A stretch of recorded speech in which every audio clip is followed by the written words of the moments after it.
Aircraft carriers. From deadly death traps to nuclear powerhouses, the shocking 100-year evolution. Picture this: you're standing on what experts call the most hazardous workplace on Earth. Aircraft carrier flight decks represent the ultimate test of human precision and technological innovation. With jets screaming overhead, fuel lines snaking across steel platforms, and arresting cables under extreme tension, every second brings life-threatening risks. Statistics paint a sobering picture of this dangerous environment. Over a 15-year study period, deck personnel face staggering casualty rates: 918 injuries, 43 deaths, 47 permanent disabilities, and countless major trauma cases.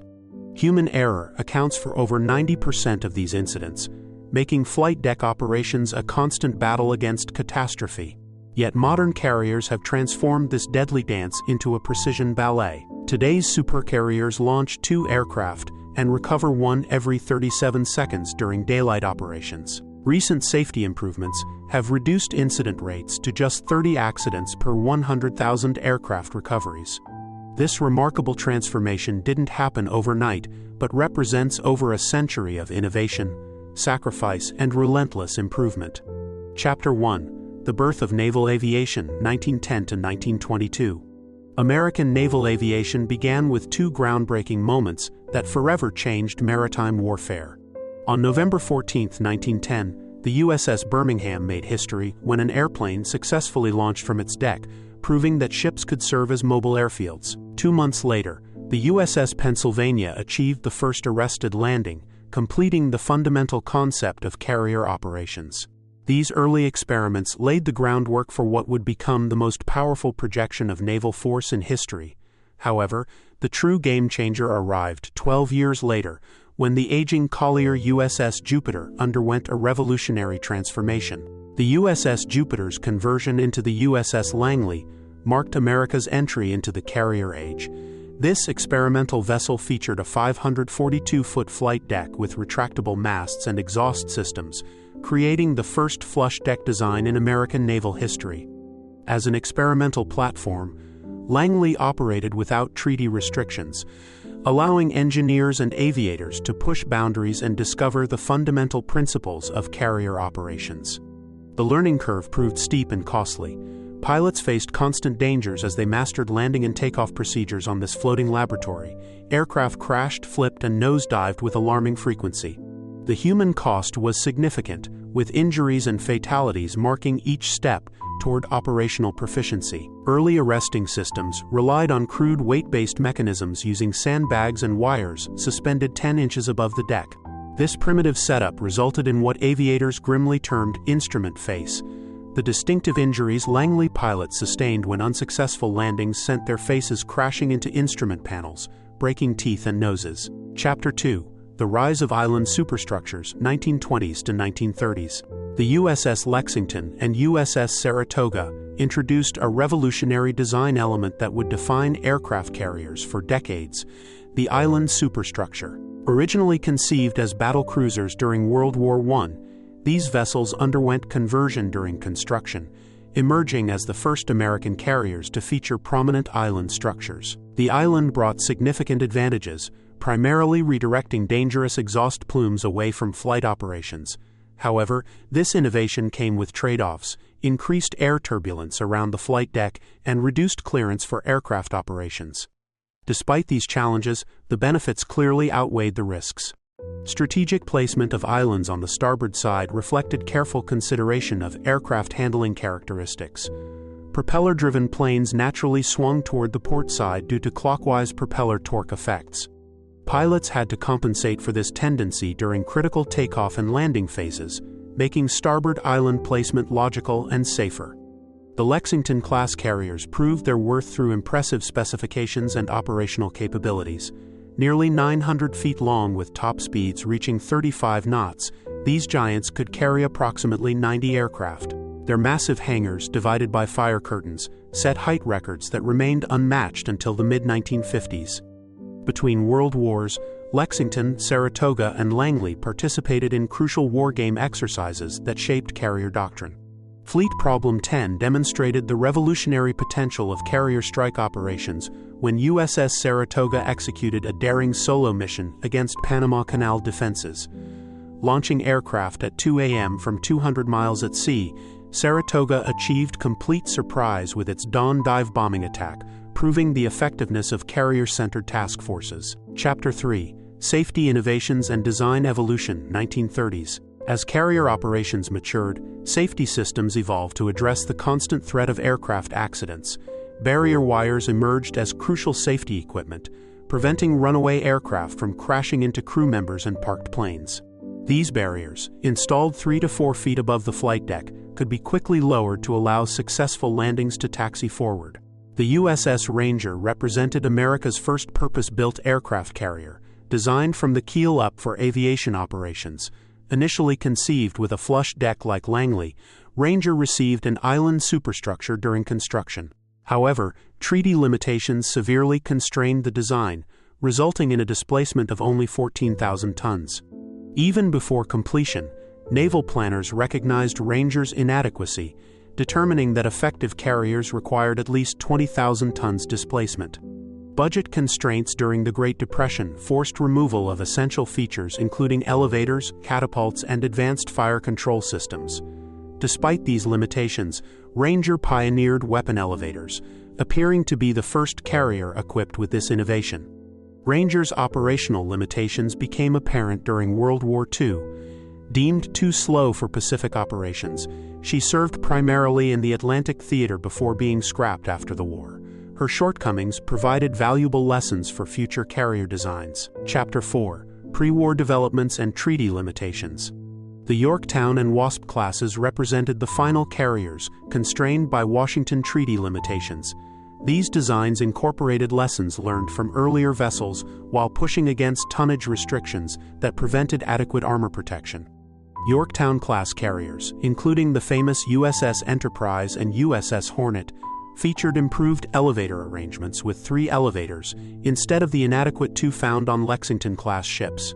The USS Wasp introduced deck-edge elevators as an experimental feature, positioning these vital systems on the ship's side rather than within the flight deck. Deck-edge elevators solved critical operational problems. Traditional elevators, when stuck in the down position, completely disrupted flight operations. Side-mounted elevators eliminated this vulnerability while providing additional parking space when raised. This innovation became standard in future carrier designs.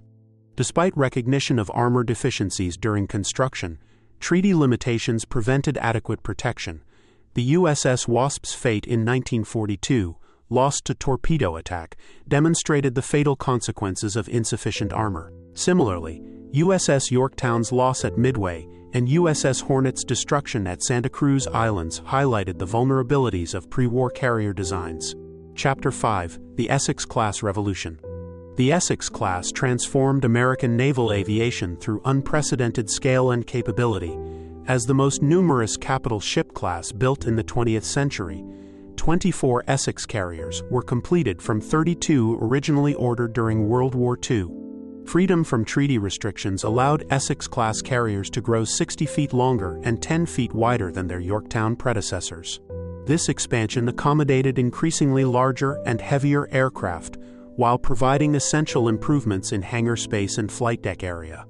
Essex innovations included comprehensive torpedo protection, armored hangar decks, and bulbous bow designs. The introduction of 2.5-inch hangar deck armor represented a quantum leap in survivability compared to earlier carriers. Early flight decks used wooden construction to minimize weight and lower the ship's center of gravity. Wood offered easier repairs but provided no protection against bomb penetration. Essex carriers maintained wooden flight decks while adding crucial armor protection at hangar levels. The armor investment paid dividends during combat operations. No Essex-class carrier was lost during World War II, despite sustaining significant battle damage from bombs, kamikaze attacks, and fires. USS Franklin survived the war's most severe carrier damage, limping home under her own power after a devastating Japanese air attack in March 1945. USS Bunker Hill endured 2 kamikaze hits within 30 seconds, demonstrating the class's remarkable survivability. Chapter 6: Post-War Armor Development. World War II lessons drove the decision to add flight deck armor to future carrier designs. The Midway class received 3.5-inch armor plating at flight deck level and 2-inch protection at hangar level, making them the first American carriers with armored hangar protection. However, additional armor created new challenges. Increased top heaviness resulted in poor seaworthiness, with flight decks frequently awash during heavy seas. Despite capacity for 137 aircraft, operational limitations restricted effective air operations to 120 planes maximum. Midway-class carriers, in their original configuration, represented the final designs limited by Panama Canal lock dimensions. Future carriers would break free from these constraints, ushering in the supercarrier era. Chapter 7: The Jet Age and Angled Deck Revolution. World War II's conclusion coincided with the dawn of jet aviation, demanding fundamental carrier modifications to accommodate heavier, faster aircraft. Changes ranged from simple additions like jet engine test facilities to complete flight deck redesigns. The angled deck revolution began with British testing in 1952, followed by American trials on USS Antietam, a modified Essex-class carrier.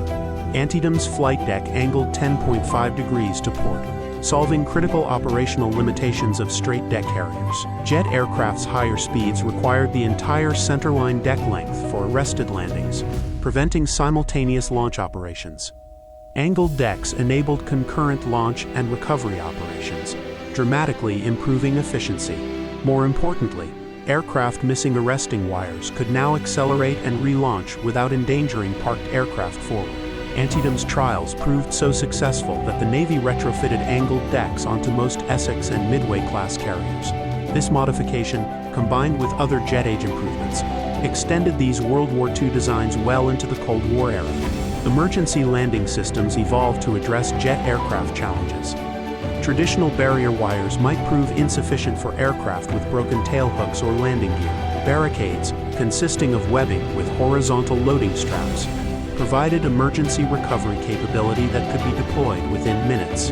Chapter 8: The Supercarrier Era begins. The Forrestal class inaugurated the supercarrier era with 4 ships 25% larger than Midway-class predecessors.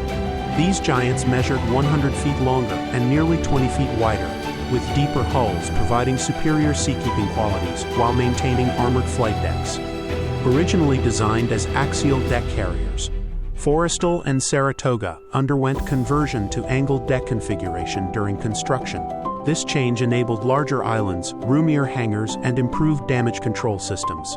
4 catapults and 4 elevators, compared to 3 each on Midway-class ships, enhanced operational capabilities. As the first supercarrier, Forrestal's design contained immature elements requiring correction in future classes. The port-side elevator's problematic positioning at the angled deck's forward end, adjacent to catapults, severely limited flight operations when lowered. Kitty Hawk-class carriers essentially represented improved Forrestals with corrected design flaws. The troublesome elevator moved to the angled deck's aft end, while the deck itself grew 40 feet longer. Larger fuel tanks, repositioned elevators, and Terrier missile launchers marked other improvements. 3 Kitty Hawk-class carriers were built, with USS John F. Kennedy considered a subclass due to numerous minor modifications. Originally planned as nuclear-powered, budget cuts converted JFK to conventional propulsion, making her the last conventionally powered carrier built for the U.S. Navy. Chapter 9: Catapult Technology Revolution. Prior to World War II, catapults saw limited use in carrier operations. Even by war's end, only 40% of aircraft launches relied on catapult assistance. The 1950s emergence of supercarriers and jet aircraft made catapults essential for safe operations. Commander C.C. Mitchell of the Royal Navy developed revolutionary steam-based catapult systems that proved both effective and efficient for launching jet aircraft. The U.S. Navy immediately recognized this British innovation's potential, purchasing 5 steam catapults for evaluation. Project Steam began comprehensive sea trials using these new catapults. Various jet and propeller aircraft underwent testing, with results proving extremely successful. Steam catapults provided consistent acceleration throughout most of their stroke, a crucial advantage over previous systems. Following Project Steam's success, the Navy adopted steam catapults across its carrier fleet. Early catapults featured bridle catchers at forward catapult ends, designed to recover the bridles that linked shuttles to aircraft. Modern carriers eliminated bridle catchers as bridles became obsolete, replaced by launch bars directly attached to aircraft nose gear. Chapter 10: Landing System Evolution. Early naval aviators relied entirely on visual perception and landing signal officers, LSOs, for safe deck approaches. LSOs used colored flags, cloth paddles, and lighted wands to guide pilots during critical landing phases. While LSOs remain integral to carrier operations, optical landing systems, OLS, revolutionized approach guidance. Originally developed by the British after World War II, OLS deployed on American carriers in 1955, dramatically improving flight deck safety. Original optical systems utilized gyroscopically controlled concave mirrors positioned on the flight deck's port side. Next-generation systems, referred to as the lens, featured green datum lights and a vertical column of lights with an amber meatball traveling up and down based on aircraft position relative to the flight deck. The meatball's position indicated approach angle. Above green lights meant too high, below indicated too low, and alignment with datum lights showed correct approach path. LSOs maintained lens control and radio contact with pilots, operating wave-off lights that instructed pilots to go around when necessary. Interestingly, introducing the lens without LSOs actually increased accident rates from 35 per 10,000 landings to significantly higher levels. However, combining the lens with LSOs reduced accidents to just 7 per 10,000 landings by 1957, demonstrating that technology and human expertise work best together. Chapter 11: Nuclear Power Revolution. USS Enterprise, the first nuclear-powered aircraft carrier, required 3 years and $4.16 billion to build. Known as Big E, Enterprise featured 8 A2W nuclear reactors, each replacing conventional boilers. Nuclear power enabled 20-year global cruising without refueling. Simultaneously, the Navy built smaller nuclear surface combatants like USS Bainbridge and USS Long Beach, envisioning an all-nuclear fleet future. Cost overruns prevented this vision's realization, making Enterprise unique among 6 originally planned carriers. At 93,000 tons displacement, Enterprise became the longest naval vessel ever built. Her 4 rudders exceeded any other carrier's steering capacity, while extensive electronics installations included 1,800 telephones for a 6,000-person crew. Enterprise's distinctive square island housed the powerful SCANFAR radar system, an early phased array radar requiring enormous power consumption. This vacuum tube-based system consumed significant electrical power and space, necessitating the unique island configuration. SCANFAR represented a worthy predecessor to modern Aegis combat systems, demonstrating advanced radar technology's potential despite its power-hungry requirements. Chapter 12: Tragic Lessons in Safety. 2 devastating accidents aboard USS Enterprise and USS Forrestal provided crucial lessons in flight deck safety and operational procedures, highlighting how simple operations could result in catastrophic loss of life. In 1969, USS Enterprise nearly suffered complete loss due to a single rocket mishap. And Maryland 3A Huffer, a tractor-mounted aircraft starting unit, positioned its exhaust just 2 feet from a Zuni rocket attached to an F-4 Phantom. The exhaust heated the rocket beyond 320 degrees Fahrenheit, causing explosion. The blast damaged the Phantom's fuel tank, spilling burning jet fuel across the deck and triggering a chain reaction of aircraft and ordnance explosions. USS Bainbridge and USS Rogers rushed to assist in firefighting efforts that lasted 4 hours. 28 sailors died, over 300 suffered injuries. 15 aircraft were destroyed and the flight deck sustained major damage. 2 years earlier, USS Forrestal experienced a similar tragedy. A Zuni rocket missing its safety pin fired during a power transfer procedure, striking an A-4 Skyhawk's external fuel tank. The resulting fire and explosions killed 134 sailors and injured 161, making it one of naval aviation's worst peacetime disasters. These tragedies prompted comprehensive operational procedure revisions, including improved weapon handling protocols, enhanced firefighting capabilities, better senior personnel communication, and extensive crew education on ordnance cook-off temperatures and timing. Chapter 13: Nimitz-class workhorses. The 10 Nimitz-class carriers serve as American naval aviation's backbone, capable of operating over 7 aircraft types, with maximum capacities reaching 90 aircraft, during flight operations across flight decks the size of 5 football fields. Carefully choreographed teams ensure safety and efficiency while traveling at speeds exceeding 30 knots. Peak operations enable launching 4 aircraft per minute while simultaneously recovering others. 4 elevators, each the size of 2 average city lots, transport jets between hangar and flight deck levels. Flight deck personnel wear color-coded uniforms indicating their specialized functions: purple for fuel handlers, yellow for officers and aircraft directors controlling deck movements, green for catapult and arresting gear crews, blue for tractor drivers and elevator operators, brown for plane captains ensuring aircraft safety and post-landing inspection, white for LSOs, safety observers and medical personnel, and red for crash, salvage and ordnance teams. Nimitz-class design incorporated lessons from Forrestal and Enterprise supercarriers. While ship layouts resembled Kitty Hawk-class arrangements, the major change involved using 2 A4W nuclear reactors instead of 8, significantly freeing internal space. This space efficiency allowed Nimitz carriers to carry an additional 3 million gallons of aviation fuel for embarked aircraft and escorts. The 2 reactors generate sufficient electricity for a 100,000-person city, while the ships maintain 90-day food and supply reserves.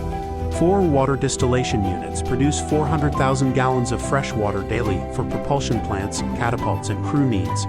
Flight deck angles reduced slightly to 9 degrees, improving airflow around the carrier. Chapter 14: Defensive Systems and Construction Evolution. Defensive armament varies among Nimitz-class ships but typically includes 3 or 4 Phalanx CIWS systems, a dozen or more Sea Sparrow missiles, and sometimes RIM-116 rolling airframe missiles. Beginning with USS Carl Vinson, ships incorporated anti-submarine warfare capabilities. USS Carl Vinson also pioneered the Carrier Classic, a basketball game between North Carolina and Michigan State on Veterans Day 2011, demonstrating carriers' versatility beyond military operations.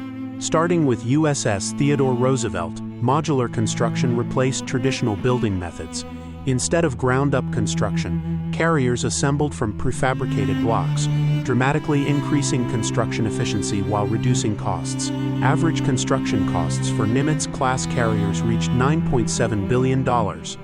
The class spanned from the first ship laid down in 1968 to the last commissioned in 2009, resulting in significant evolutionary changes throughout the build program. Recent Nimitz carriers USS Ronald Reagan and USS George H.W. Bush feature only 3 arresting wires, compared to 4 on earlier ships, reflecting improved Fresnel optical landing system introduction. During 20-year refueling and complex overhaul periods, Nimitz carriers receive newest equipment upgrades, maintaining technological relevance throughout their service lives. Chapter 15: Ford-class Innovation. The Ford class represents American supercarrier evolution's latest chapter, featuring numerous incremental improvements to legacy systems. Steam catapults gave way to electromagnetic aircraft launch systems, EMALS, providing smoother acceleration that reduces airframe stress.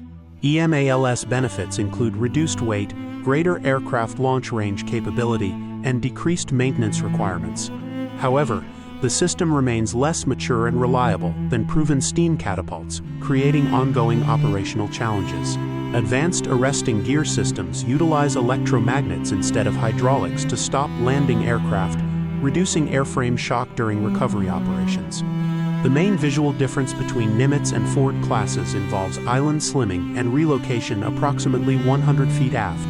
This repositioning creates a pit-stop centralized location for aircraft rearming and refueling operations. Instead of moving aircraft around the deck for various services, this concept decreases turnaround times and increases daily sortie rates.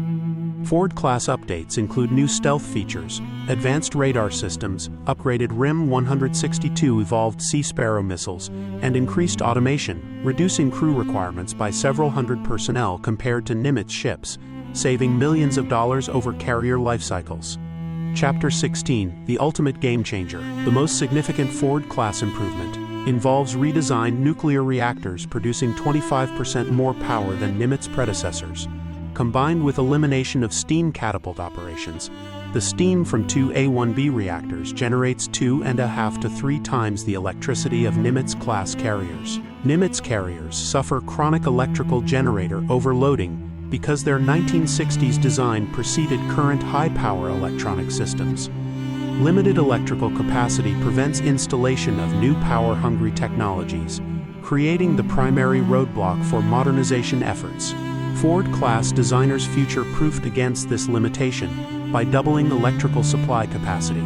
Currently, only half of generation capacity sees use, with the remainder reserved for future technological advances. The U.S. Navy expects Ford-class carriers to serve 90 years, raising fascinating questions about naval aviation's future evolution. Given technology's rapid advancement pace, current decision-makers demonstrate either remarkable foresight or boundless optimism. What aspects of aircraft carrier evolution fascinate you most? Do you think naval planners can accurately predict technology needs 90 years in advance? Share your thoughts in the comments below. And don't forget to subscribe for more incredible stories of military innovation and technological advancement.